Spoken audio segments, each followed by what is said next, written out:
Hello guys, this vlog would be going to be special because आज मैं मिल रहा हूँ मेरे स्कूल फ्रेंड से आफ्टर 10 लॉन्ग इयर्स गाइस। हाँ, आपने सही सुना, 10 साल के बाद हम मिल रहे हैं। तो हम एक ही सिटी में रहते हैं। तो फाइनली हमारा प्लान बना और हमारे प्लान तो बनते रहते थे बट इस बार एग्जीक्यूट हुआ। तो गाइस हम निकल पड़े हैदराबाद से बिदर की तरफ। तो बिदर में है फोर्ट्स, तो वहाँ पर हम जा रहे हैं आज हिस्ट्री वॉक पे। तो this is around 150 kilometres from Hyderabad. तो चलो चलते हैं। तो गाइस हम जा रहे हैं द हैदराबादी बॉय के साथ। तो 6 बजे हमारा मीटिंग पॉइंट था, तो हम लोग सब मिल चुके थे। और हमारे साथ और एक कारपूल में एक बंदा और एक था शामिल जो हमारे साथ आ रहे हैं। तो हम अभी फ़र्स्ट स्टार्ट हुए हैं। पहले तो हम पेट्रोल भराएंगे और हमें ये था कि सुबह सुबह जाएं, सनराइज़ देखें। बट आप देख सकते हो पीछे सनराइज़ हो चुका है ऑलरेडी। हैदराबाद में लोग बहुत ही लेट करते हैं, तो as usual we are late, sunrise हो चुका है। तो चलो चलते हैं। और मेरे पीछे देखो बैठे हैं शामिल, ये रहे शामिल। ही इज़ फ्रॉम केरला, तो इतनी हिंदी आती नहीं है उनको। तो अगर हम हिंदी में बात कर रहे हैं तो वो थोड़ा बेचारा बोर हो रहा है। तो वही हम मजाक कर रहे हैं थोड़ा। तो जैसे कि मैंने बताया, हम ये कर रहे हैं वॉक दैट हैदराबादी बॉय। तो इनका नाम है यूनुस लसानिया का हिस्ट्री वॉक प्रोजेक्ट ग्रुप है। तो ये ले रहे हैं चार्जेस 1200 रुपीज़, जो हमें पूरा हिस्ट्री वॉक कराएंगे। बट इसमें ट्रांसपोर्टेशन, पेट्रोल, वो सब कुछ इंक्लूड नहीं रहेगा। और सिर्फ लंच के नाम पे एक सैंडविच मिलेगी। तो it's not that worth giving 1200 rupees पर पर्सन। बट देन चलो चलते हैं, आपको दिखाते हैं आज का सफ़र हमारा कैसा रहा। तो गाइस अभी हम आ चुके हैं। आप ORR भी ले सकते हो। अभी हम पहुंच चुके हैं पटानचेरू। पटानचेरू के आगे ये वाली होटल है। तो यहाँ पर हम रेस्टोरेंट, होटल 9 है, फूड कोर्ट है, यहाँ पर हम खाएंगे हमारा नाश्ता। तो ये हमारा पहला स्टॉप है गाइस। तो गाइस नाश्ते में हमने खाई गरम गरम इडली और डोसा, बहुत ही यमी था। सुबह सुबह मुझे बहुत नींद आ रही थी क्योंकि अर्ली मॉर्निंग उठ के जाना पड़ा था। तो मैंने खाया इडली और फिर उसके बाद आया गरम गरम डोसा। और डोसा खाने के बाद हम कॉफ़ी पिए, बहुत मज़ा आया। और अभी हम चलते हैं वापस हमारे रास्ते, विच इज़ फोर्ट। मैं उड़ना चाहता हूँ नैना, दौड़ना चाहता हूँ, गिरना भी चाहता हूँ, बस रुकना नहीं चाहता।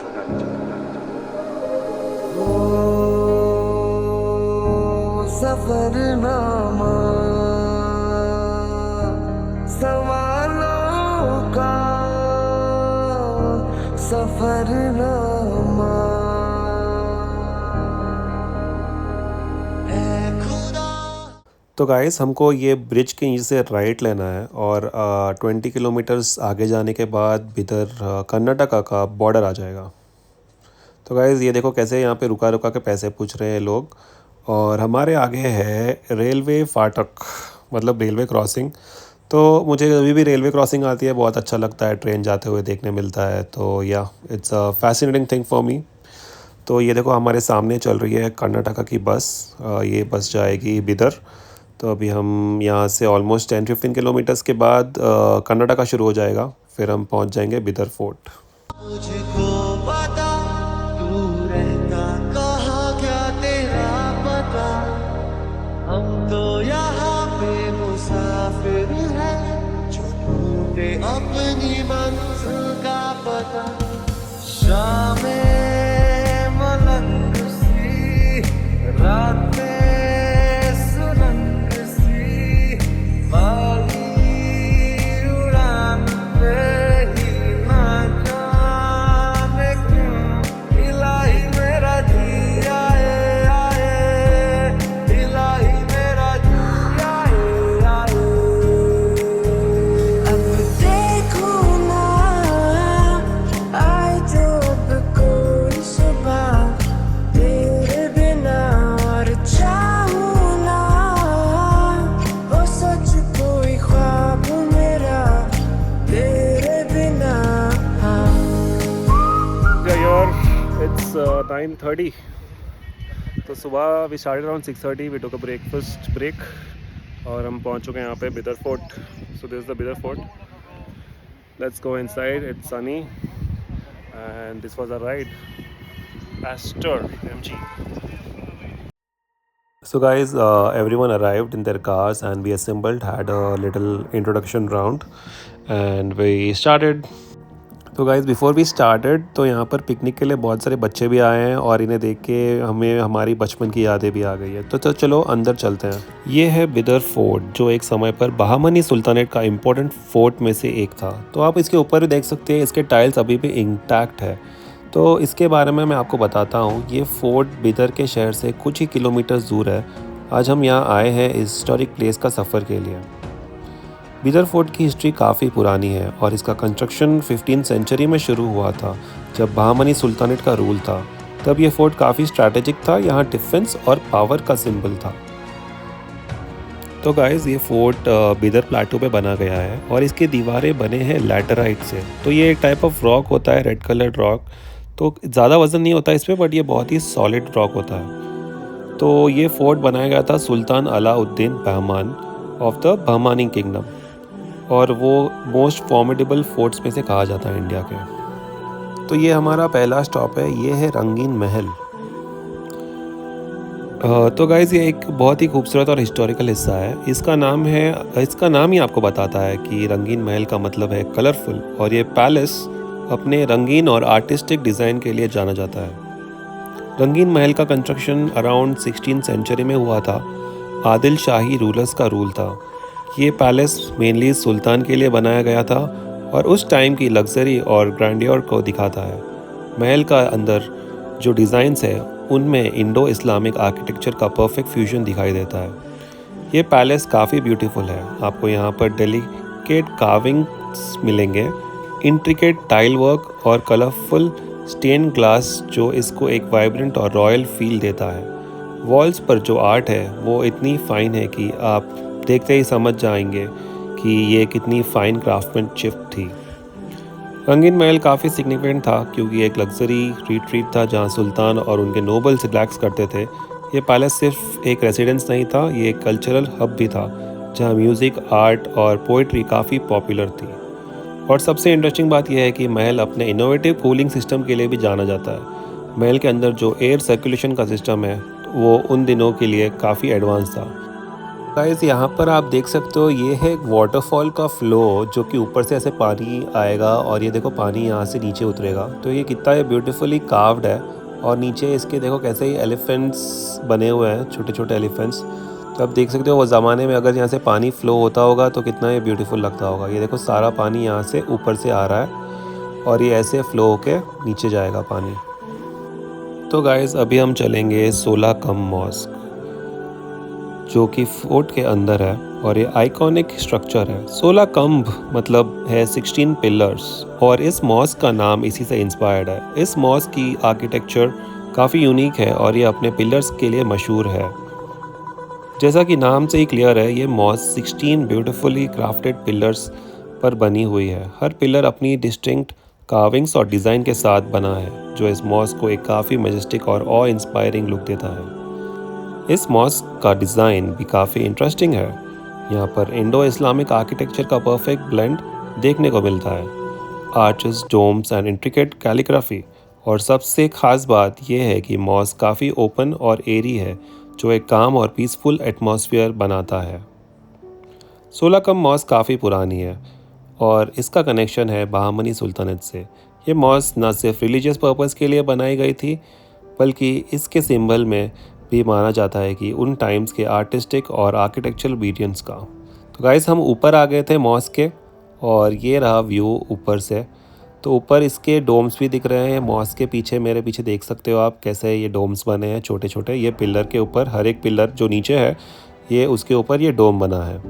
तो इसकी काफ़ी छोटी छोटी सीढ़ियाँ थी, तो वो सीढ़ियाँ चढ़ के हम बहुत ही मुश्किल से आए ऊपर। और आप देख सकते हो ये ऊपर और एक छोटा सा डोम बना है यहाँ पर। तो अभी हम वापस जाएंगे नीचे और आगे चलते हैं। तो गाइज़ ये रही इसकी सीढ़ियाँ, बहुत ही छोटी, और जैसे ये बहुत एकदम स्टीप ऊपर है तो बहुत केयरफुली हमें नीचे उतरना पड़ रहा है। तो अभी हम नीचे उतर रहे हैं।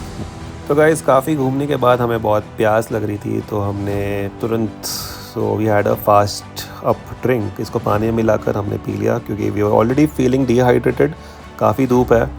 तो अभी हम जाएंगे नेक्स्ट तख्त महल पर। तो ये बिदर फोर्ट का और एक इम्पॉर्टेंट पार्ट है। तख्त का मतलब होता है थ्रोन, और ये महल सुल्तान का रॉयल कोर्ट के लिए बनाया गया था। तख्त महल का आर्किटेक्चर और डिज़ाइन अपने आप में काफ़ी यूनिक है। तख्त महल अपनी एलिगेंस और रॉयल चार्म के लिए जाना जाता है। इसका डिज़ाइन इंडो इस्लामिक आर्किटेक्चर का परफेक्ट ब्लेंड है। इंट्रिकेट कार्विंग्स, ब्यूटीफुल आर्चेस और फाइनली डिटेल्ड कॉलम्स। ये पैलेस सुल्तान के लिए एक लग्जरियस पैलेस था जहाँ उनके दरबार की मीटिंग्स होती थी। पैलेस के अंदर आपको काफ़ी रिफाइंड डेकोरेशन मिलती है, वॉल पेंटिंग, स्टाइल वर्क और फ्लोरल मोटिव्स जो एक रॉयल एटमॉस्फेयर को कैप्चर करते हैं। तख्त महल का डिज़ाइन इस तरह से बनाया गया था कि सनलाइट नेचुरली एंटर करे और स्पेस ब्राइट और एरी रहे। तख्त महल न सिर्फ एक रॉयल रेसिडेंस था बल्कि एक कल्चरल हब भी था, जहां सुल्तान अपने नोबल्स और विजिटर्स के साथ बैठ के इम्पोर्टेंट डिसीजंस लेते थे। ये पैलेस काफ़ी सिग्निफिकेंट था उन टाइम्स के लिए। इस महल की ब्यूटी और ग्रैंडियर उस टाइम के रूलिंग एलाइट के लाइफस्टाइल को रिफ्लेक्ट करती है। ये एक रिमाइंडर है कि बिदर एक टाइम पर कैसे एक पॉलिटिकल और कल्चरल सेंटर हुआ करता था। आज भी तख्त महल की ब्यूटी और इट्स हिस्टोरिक सिग्निफिकेंस बिदर के लिए रिच लेगेसी को कैप्चर करती है। ये एक पैलेस जो उन्हें उनके रॉयल लाइफस्टाइल, पावर और सोफिस्टिकेशन को रिप्रेजेंट करता है।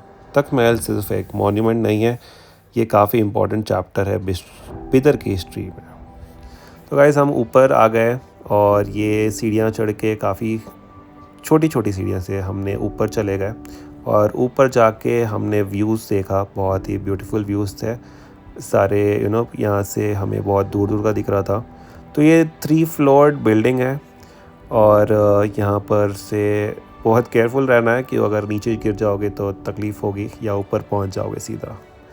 तो यहाँ पर हमने एक्सप्लोर किया थोड़ी देर और फिर हम ऊपर चले गए। ये है वाटर टैंक्स, यहाँ पे आपको दिख सकती है दूर दूर। तो यहाँ से हम अभी नेक्स्ट जाएंगे। तो तख्त महल के बारे में और भी पढ़ना है तो आप यहाँ पर पॉज करके पढ़ सकते हो। तो हमारा नेक्स्ट स्टॉप होगा छोटा सा ब्रेक गाइस। तो गाइस हम आ चुके हैं यहाँ पर छोटा सा लंच ब्रेक के लिए। हमने खाई थी सैंडविच जो इतनी ख़ास नहीं थी और हमने थोड़ा किया गॉसिप, और गॉसिप करने के बाद हम वापस यहाँ से निकल पड़े। तो अभी हम जाएंगे नेक्स्ट स्टॉप हमारा जो है बिदर टूम्स। तो बिदर टूम्स का हिस्ट्री सुनना है आपको तो बने रहिए। तो ये थोड़ी दूर में है, ऑलमोस्ट 10-15 मिनट्स में पहुंच गए थे हम यहाँ पर बिदर के टूम्स पे। तो यहाँ पे जो जो रूलर्स है तो वहाँ के ये रेस्टिंग प्लेस है वो टूम्स के अंदर जो भी रूलर्स है। तो ये है फर्स्ट टूम यहाँ पर। तो इसके अंदर हम जाएंगे। तो यहाँ पर ये छोटा सा उनका रेस्टिंग प्लेस बना है, ये हमारे सुल्तानेट का। तो यहाँ पे दरगाह जैसे बना रखा है और ऊपर आप देख सकते हो ये वॉल पेंटिंग्स सब कुछ जो भी ओरिजिनल है वो ज़माने की अभी तक यहाँ पर मौजूद है। और ऊपर जो है वो सोने से पेंट किया गया है। तो गाइज़ ये देख सकते हो, there are multiple tombs here. और ये जो टूटा हुआ टूम है वो बोलते हैं कोई जालिम। ये टूम सिर्फ एक रेस्टिंग प्लेस नहीं है, ये उन रूलर्स के लिए एक ट्रिब्यूट है जिन्होंने बिदर को अपने रूल के टाइम पे डेवलप किया था। इन टूम्स को देखकर आपको उन दिनों का एहसास होता था जब ये रूलर्स अपनी अथॉरिटी और पावर दिखाते थे, और आज ये मॉन्यूमेंट्स उनकी लेगेसी को प्रिजर्व करते हैं। हर टूम के अंदर आपको उन रूलर्स की यादों का हिस्सा मिलेगा। उनके कार्विंग्स, इंस्क्रिप्शंस और उनकी टूम्स का डिज़ाइन सब कुछ उनके रेन में और उनके कल्चर को रिफ्लेक्ट करता है। ये उनकी यादों का ज़रिया नहीं है बल्कि ये उनकी डेडिकेशन और उनके टाइम की कल्चरल रिचनेस को भी दिखाता है। तो गाइस आप यहाँ पर देख सकते हो, यहाँ पर भी पिकनिक स्कूल से बच्चे आए थे और खाना खा रहे थे। अभी हम जाएंगे हमारे नेक्स्ट स्टॉप जो है चौखंडी ऑफ हज़रत खलील उल्लाह। तो गाइस यहाँ पे ये दरगाह है जहाँ पे हमें अंदर जाना है शूज़ निकाल के। तो हमने दरगाह पे विज़िट किया और उसकी ये चौखंडी मतलब ऐसे हेक्सागन के शेप में है। तो ये दरगाह को हमने देखा तो, और इसके बारे में बहुत सारे स्टोरीज़ भी है। तो मैं अभी बताऊंगा नहीं आपको ये सारे स्टोरीज़। तो ये रही दरगाह, और दरगाह विज़िट करके हम बाहर आ गए। बहुत ही धूप थी और हमारे पाँव जल गए। यूट्यूब के लिए हम धूप में चल रहे हैं नंगे पैर। देखो गाइस आपके लिए इतना स्ट्रगल, लाइक सब्सक्राइब कर दो, पाँव जल रहे हैं धूप में कड़क की धूप। तो गाइस अभी हम फिर से निकल चुके हैं। अभी हमारा नेक्स्ट स्टॉप होगा महमूद गवान, मदरसा ऑफ महमूद गवान एक्चुअली। तो चलो वहाँ चलते हैं। ये है महमूद गवान का मदरसा जो बिदर फोर्ट के अंदर है। ये मदरसा का डिज़ाइन काफ़ी यूनिक और ब्यूटीफुल है। महमूद गवान का मदरसा अपने टाइम के सबसे एडवांस्ड एजुकेशनल इंस्टीट्यूट्स में से एक थी। यहाँ पर साइंस, मैथमेटिक्स, फ़िलासफ़ी और लिटरेचर के सब्जेक्ट्स पढ़ाए जाते थे। और ये रही मस्जिद, तो यहाँ पर वेपन्स भी स्टोर किए जाते थे। इसलिए अगर आप देखोगे यहाँ पर लेफ़्ट साइड में वेपन्स से यहाँ पे डैमेज हो गया था, पता नहीं कुछ हुआ था, वेपन्स पूरे जल गए थे तो डैमेज हो गया। तो इसके बारे में अगर हम कहेंगे तो इस मदरसा का रोल बिदर और बहामनी सुल्तानेट के इंटेलेक्चुअल कल्चर में बहुत सिग्निफिकेंट था। यहाँ के स्टूडेंट्स और स्कॉलर्स अपने टाइम के सबसे ब्रिलियंट माइंड्स थे। मदरसा का पर्पस सिर्फ एजुकेशन देना नहीं था, बल्कि ये इस्लामिक कल्चर और फिलोसफी को भी स्प्रेड करने का एक ज़रिया था। आज भी ये मदरसा बिदर की रिच हिस्ट्री और इंटेलेक्चुअल लेगेसी का एक शाइनिंग एग्जाम्पल है। तो गाइज़, अभी हमारा नेक्स्ट स्टॉप है बिदरी क्राफ्ट। तो यहाँ पर हम जो पुराने ज़माने में ज्वेलरी बनती थी, तो वो क्राफ्टमैनशिप देखने के लिए आए हैं। तो ये भाई हमें यहाँ पर समझाएंगे ये कैसे बनता है। Base metal zinc and copper दोनों अलग मेटल रहेगा। ओके। उसको मट्टी में मोल्ड करते हैं। मोल्ड करने के बाद जो मेल्ट हुआ से मेटल रहता है ना, वो मेटल एक बॉक्स रहता है। बॉक्स में जो हमारा मास्टरपीस रहता है उसका डाई निकालते हैं। डाई के अंदर ये मेटल डालने तो वो मेटल और एक पीस रेडी होता है। ओके। तो और एक पीस रेडी होने के बाद ऐसा लगता। ऐसा रहेगा। तो इसको क्या करते हैं हमने परफिंग मशीन से थोड़ा स्मूथ। तो गाइज़, बेसिकली यहाँ पे दो मेटल्स होते हैं। तो एक मेटल में कार्विंग करके उसके अंदर सिल्वर भरा जाता है, और सिल्वर भरने के बाद ये ना, जैसे बता रहे हैं, देखो इसके अंदर सिल्वर जा रहा है। सिल्वर भरने के बाद इसको गर्म करते हैं। तो जैसे प्रोसेस होता है, तो ऑक्सीडेशन प्रोसेस से जो बाकी का मेटल है उसका कलर चेंज हो जाएगा और सिल्वर का कलर सिल्वर रहेगा। जैसे आप यहाँ पे देख सकते हैं, ये जो वायर है सिल्वर वायर है। तो ये मेटल के अंदर एंग्रेव हो रहा है, और एंग्रेव करने के बाद सिल्वर वायर को अंदर डाल रहे हैं। तो जैसे ऑक्सीडेशन का प्रोसेस होगा, सिल्वर का कलर सिल्वर रहेगा और जो बाकी का मेटल है वो सारा ब्लैक हो जाएगा। तो गाइज़, अभी हम जाएंगे, गेस करो कहाँ जा रहे हैं हम जा रहे हैं अभी गुरुद्वारा जा रहे हैं गाइज़ हम लोग अभी, जो है यहाँ पर ही बिदर में बहुत काफ़ी फेमस गुरुद्वारा है। तो हम गुरुद्वारा गए और दर्शन किए इसके, फिर आप देखिए आगे।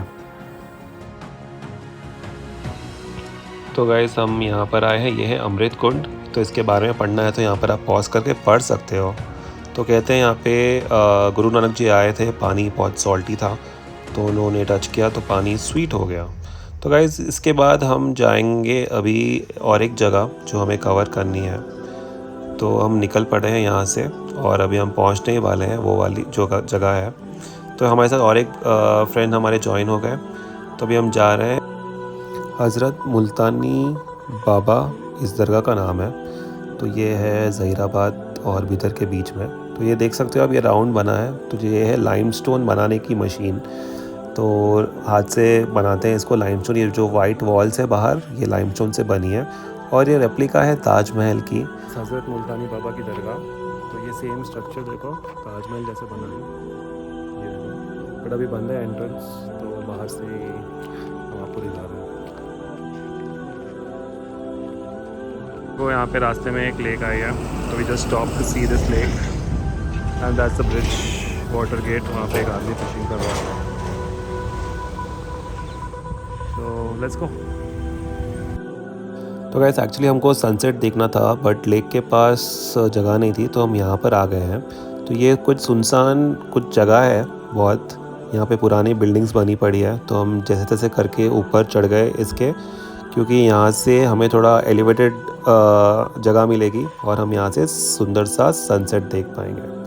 तो गाइस, हमने बहुत ही सुंदर ब्यूटीफुल सनसेट देखा। And with the sunset we came down and now that's a car, will go. तो गाइस, कुछ आधा घंटा चलाने के बाद हम यहाँ पर पहुँचे हैं, शालीमार ढाबा। यहाँ पर हमने लिया है छोटा सा चाय ब्रेक और हम फिर निकल पड़े। फिर आगे जाके हमारे साथ जो ग्रुप में दूसरे लोग थे, तो वो लोग डिनर कर रहे हैं। तो वहाँ पर हम जाएंगे पैलेस होटल में और हमारा डिनर करते हैं। तो वैसे काफ़ी रश था क्योंकि ट्रैफिक टाइम में, इट्स वीकेंड, तो बहुत ट्रैफिक है। तो ये रहा प्लेस। तो यहाँ पर हम आ गए हैं, दूसरों के साथ मिलकर हम यहाँ पर डिनर करेंगे। तो ये थे सारे, ये हमारा ग्रुप है आज का, और ये काफ़ी ब्यूटीफुल और अच्छी होटल है। यहाँ पे कुनाफा भी बहुत अच्छा था, तो हमने कुनाफा खाया, बिरयानी खाई और बहुत एंजॉय किया गाइस। तो या इतना ही। तो हमारा डिनर हो चुका है, अभी हम वापस जा रहे हैं घर। तो I think that is all, we shall catch up in the next vlog guys. तो हमने यहाँ से ORR ले लिया क्योंकि ट्रैफिक कम मिलेगी हमें ORR पे। And we shall end our vlog here guys. Thanks for watching, और हमारे दोस्त को मिल के मुझे अच्छा लगा। और या मेरे दोस्त का नाम है तेजस। तो yeah it was fun. So guys, stay in touch with your friends. Okay, bye.